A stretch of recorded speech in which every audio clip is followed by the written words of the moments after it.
Good morning or afternoon or night or whatever time it is when you're watching this. It is currently March 7th, Saturday in Dubai in the United Arab Emirates. Now I want to tell you a little story. When I was in second or third grade or so, they were telling us, hey, the Middle East is really dangerous, don't ever go there. That's the blunt version of that. Obviously they went into a lot more detail, but okay, it was a little intense at the time, whatever, I'm going along with it. But then as I got older, we heard about this story about city in the clouds, and they showed us like a picture with like the skyscrapers looking down on the other skyscrapers, and then there's not the ground, it's actually just clouds. Apologies if the birds are kind of loud, by the way. And I really didn't pay attention to where this city was, I just thought it was kind of cool. Fast forward even more, and I'm watching a lot of Travel Channel, and they're showing an indoor ski hill in the middle of the desert in the middle of the Middle East. Okay, that's crazy. How can they do this? That's insane.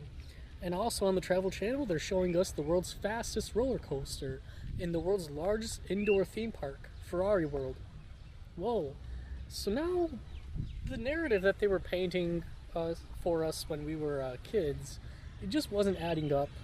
It was, so how can it be one of the most dangerous places on earth, but also have this lavish type of experiences like indoor ski hills and world's fastest roller coaster? How can the Middle East support this? So I was starting to question that a little bit, and yeah, then I also heard an article, I read an article also that was saying Qatar was one of the safest countries in the world and one of the most peaceful in the Middle East. What? Okay, so now stuff really wasn't adding up. The Middle East it's not nearly as dangerous as they're portraying. And something that they left out when we were kids is that the Middle East is really big. You can't look at one country or two countries in the Middle East and see that they're unstable and try to paint the entire Middle East like that. That's not how that works, but they fooled us. And with 9/11, I think Islamophobia was really intense and on the rise for a good 10 years or so. You could argue that there's a little resurgence of that right now, but I digress. So, yeah, this idea I think was also not only affecting kids but adults too. I think adults have and had a lot of fear of the Middle East. Fast forward again. Okay, now I'm in high school, right? And I want to learn another language. Okay, which language do I want to learn? Well, I want something that's kind of squiggly, right? So I was down between Hindi, Arabic, and some random Asian language like Thai or Chinese or whatever. So I chose Arabic, kind of leaning towards the idea of like I think it would be cool to go and ride the world's fastest roller coaster someday, and to also kind of see that the Middle East isn't this dangerous place. I think it would be cool to go there and tell stories like, yeah, I went to the Middle East. Oh my god, how did you survive? Well, I rode the world's fastest roller coaster there, and I got on a boat and cruised around the Palm Jumeirah. There's nothing like that, like nothing crazy or dangerous about going. So years and years later, I'm finally here in the UAE. I'm able to realize this dream that I had, and actually about a year ago exactly, I actually went to a different Arab country. I went to Iraq, to Baghdad. The reason I went there is because I was talking with a friend once a few years ago. Hey man, I would love to go move to the UAE someday, just for a couple years and really learn Arabic, but it would be so expensive, right? And he says, just go somewhere cheap like Iraq.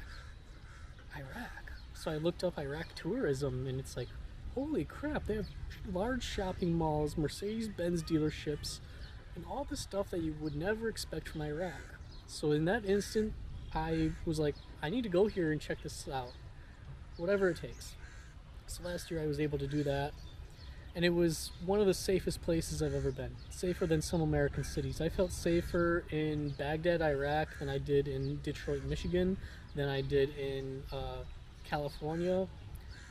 It's really safe, and it's heartbreaking to me that they get portrayed as such a dangerous place, don't ever go there. And I think it makes it easier to take advantage of those countries as well. Shocker, right? So now I'm here in the UAE. I'm just looking at my notes to see in case I got sidetracked or lost. Oops, that's the wrong notes. Well, anyway, I'm finally here in the UAE, and now there's, as you probably know, threats of missile strikes and such like that. In fact, I guess Abu Dhabi was one of the first places to get striked in this, or got hit. I believe there was a Chinese man or Asian man that died. So I'm sorry about that. That's definitely unfortunate. I was in Abu Dhabi when this started. I was in my hotel room, or my Airbnb I should say, most of the day actually, and I was getting ready to come back to Dubai because I was thinking, Abu Dhabi's not really for me, there's more to do in Dubai and such like that. And I had texted one person in Dubai about that, like, yeah, I'm thinking about coming back tonight or tomorrow morning, and they said back, like, you should come tonight because of the missile strikes. I'm like, what? So I texted them, like, strikes in the US or strikes in the UAE, because I was gonna head back to the US in a couple days after that, so I was only gonna get like 1.5 days in Dubai before I go home.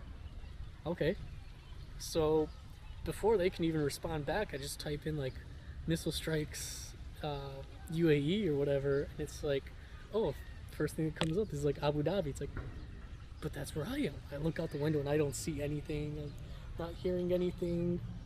There were a couple times when I heard some loud booms, but like with all the construction that's always happening, with all the fast cars that are zipping around revving their engines, you can't really distinguish between booms from an explosion and booms from just normal everyday life.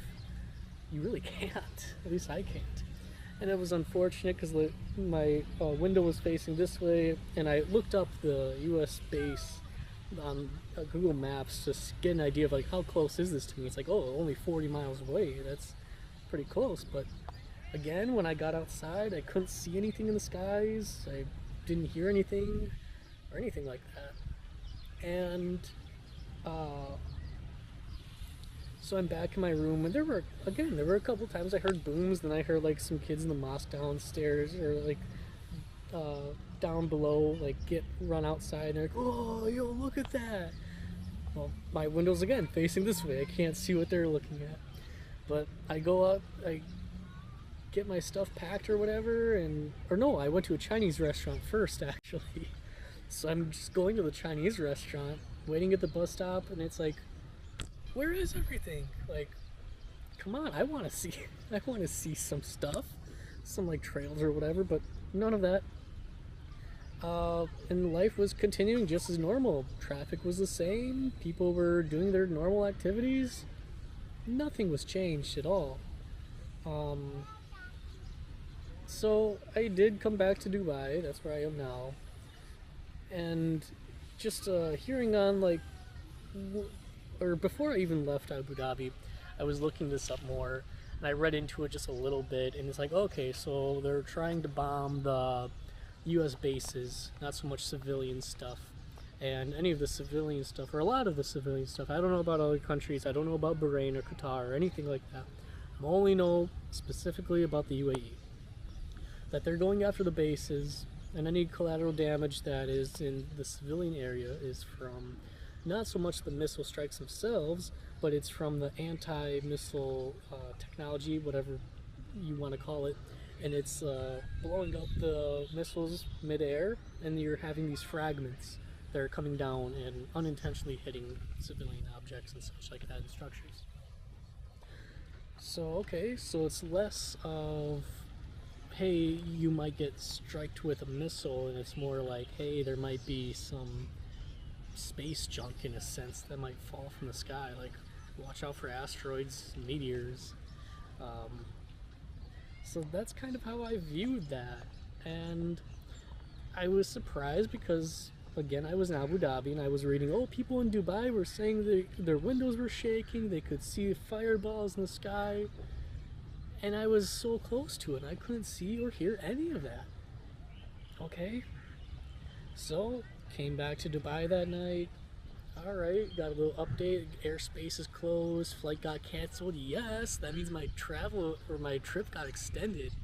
So I'm excited about that. And I've done a lot so far that I wouldn't have been able to do otherwise. And it's still cold where I live, so I'm happy to be here. So I'm back in Dubai, and then I hear some jets. I'm like, oh, dude, are those like the missiles or whatever, like fighter jets? So I go outside. I'm trying to film. Can't see anything. I can only hear it. And yeah. So then I read like, oh, airspace is opened up again. Oh yeah. And then I see an Emirate jet fly by. Okay. So all this crazy fireball missile explosion stuff, I'm not seeing. Life in the UAE, in Dubai, it's the same. There's a park that I'm facing right now. Kids are playing at it. There's people walking around. The beach is way back there. People are at the beach. People are surfing. People are eating at the restaurants and such like that.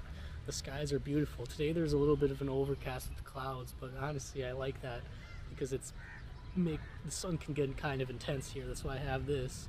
Also, I think it looks cool. But yeah, life here is normal and fine. And even when I open up, say, Instagram, it's like, holy crap, the Palm Atlantis that got hit, that I saw like a week ago, the Burj Al Arab had like a small fire, and I saw a little clip of that. Okay, so then a couple days later, I just happened to be near the beach, near Kite Beach, and I see the Palm Al Arab. Looks fine, and I go on Snapchat and open up the map, and I see there's a big red dot right at the Palm Atlantis. So I click on that, seeing what people are posting, because I'm sure people are like, oh my god, the Palm Atlantis got hit. No, people are showing the shopping malls, people are showing the aquariums. So I'm under the impression that the Palm Atlantis, their operations are going just as normal as always. Sounds like they just had a little minor cosmetic stuff, if anything. The Palm Al Arab, or not the Palm Al Arab, Burj Al Arab. That's right here, and it's right behind me. It's still standing. It's fine. And I'm also hearing there's some AI stuff going around too, spreading misinformation, showing a very crude. And I hope no one will get fooled by this one. Like, some of the AI out there fools me, but like this one was bad. It was showing like the Burj Khalifa on fire with big smoke pillage or whatever like that. I was at the Burj Khalifa 2 nights ago or so, watching the fountain show, watching the light show and such like that. Nothing. I go on Reddit and I hear, oh, the night that it happened, there was some panic at the Dubai Mall. Okay, the Dubai Mall had some panic. All right. If this stuff happened in the U.S., it would be full-blown panic. Like, yeah, it'd be insane. But here, life is going on just normal. And the same person that was texting me, they showed me some pictures of the airport. Looked all messy and stuff like that. I'm like, is that just people panicking? They were like, no, I got hit or whatever. Okay, but then after that, airspace is open. Emirates jets are flying in, so the damage at the airport, I don't think was that bad, really. And especially if they can have airplanes fly again, though limited. So why am I sharing this? Why am I telling you this? I think a big reason, it kind of hit me that it's, to me, a little bit poetic. That the thing that really drove me to come to the Middle East and places like the UAE is because I wanted to see it as safe, and I wanted to see it as not what all the propaganda that we get fed back in the US. And now I'm here, and now I know for a fact that there's all this new propaganda being spread in the US. Oh my god, look at Dubai, it's on fire and such like that. Well, now I'm actually here where I can physically show you, hey, Dubai is not on fire. It's doing just fine. They shut down a few tourism things as extra precautions, which I think is probably smart, but everything's fine here. The anti-missile stuff works fine. There's really no panic that I see. Anyone that is scared, they're probably just hiding in their apartments, hotels, Airbnbs, villas, or whatever. Or they've found a way to leave already, but okay, that's fine. Nothing wrong with just staying inside all day. A lot of people that live here stay inside all day anyways. But yeah, don't fall for propaganda, because when they try to portray places like the Middle East as dangerous, that makes it easier for them from a public relations point of view to do stuff such as bombing elementary schools in Iran. And that's not cool.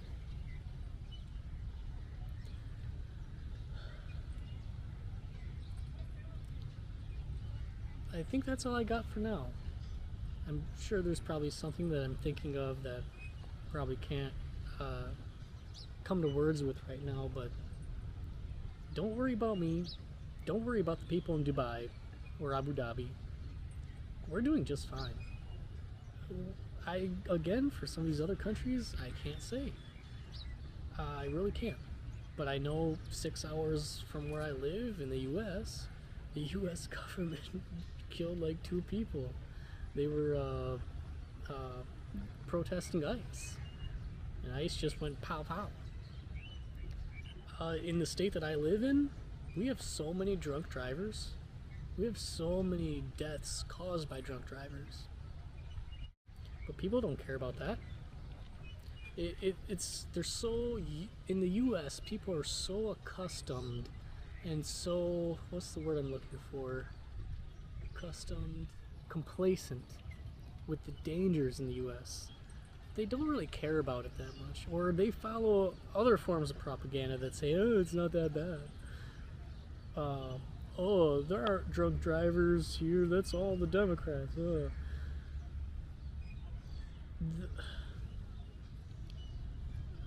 Don't fall for propaganda, no matter where it's coming from or what it's talking about.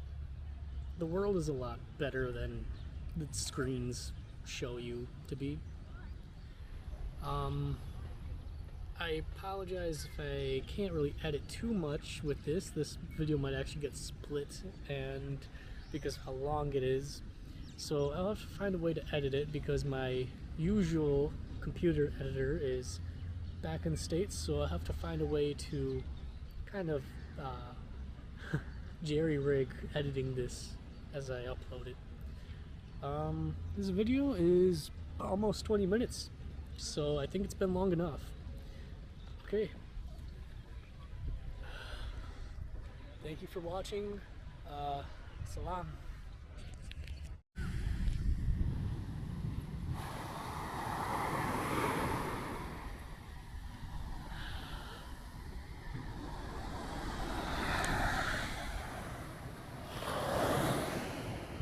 This is Dubai, Saturday, March 7th.